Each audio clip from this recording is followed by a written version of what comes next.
নমস্কার, আমি গুরু মোহন দাস। আজ কিছু কথা বলবো মানুষের জীবনের মাথা উঁচু করে বাঁচার জন্যে মানুষকে নিচু হতে হয়। নিচু হলে শিক্ষা গ্রহণ করা হয়, আর শিক্ষা হয়ে গেলে মাথা উঁচু করে তুমি এই পৃথিবীতে মানুষের কাছে বাঁচতে পারো। তাই জীবনটা আমাদের হলো রেলগাড়ি। রেলগাড়ির দুটো চাকা আছে না? আমাদের নির্দিষ্ট স্টেশনে পৌঁছাতে হবে। সেই স্টেশনটা হলো আমাদের জীবনের কর্ম। কোন কর্ম করলে আমার জীবনটা সুন্দরভাবে পৃথিবীতে কাটবে, তাই সেই কর্মটা তোমায় জানতে হবে। সৎকর্ম করবে, সত্য কথা বলবে, সারাদিনে একটা অন্তত সত্য কথা বলো।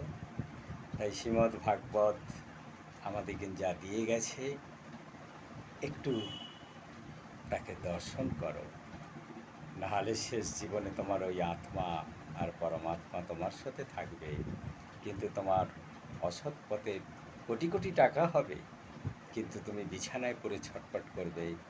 ডাক্তারবাবু বলবে দুটো রুটি আর ওই একটি করলা সেদ্ধ, মিষ্টি মিঠাই ছেলেপুলেরা খাবে আর তুমি দেখবে। তাই চিন্তা করতে হবে যে তুমি কোন কর্মে দ্বারায় এই টাকা রোজগার করেছো। কর্মের কার্মিক অ্যাকাউন্টে তোমার জমা আছে, তার রিটার্ন আসছে। শেষ জীবনীতে তোমার পরিচয়। মনে মনে ভাববে কাকে ঠকিয়ে টাকা নিলাম, কার জন্যে করলাম। যাদের জন্যে করলাম তারাই তো আমাকে এখন ঘরের এক কোণে ফেলে রেখেছে। তাই জীবনে ভুল হয়ে গেছে। সময় থাকতে ভগবানের লীলাকে স্মরণ করো। ভগবান শ্রীকৃষ্ণ তার জীবন, তার জীবনী তিনি ভাগবত গীতাতে দিয়ে গেছেন। সেটাকে যদি একদিন প্রণামও করো, তাহলেও তোমার জীবন ধন্য হবে। তাই পৃথিবীতে এসেছো,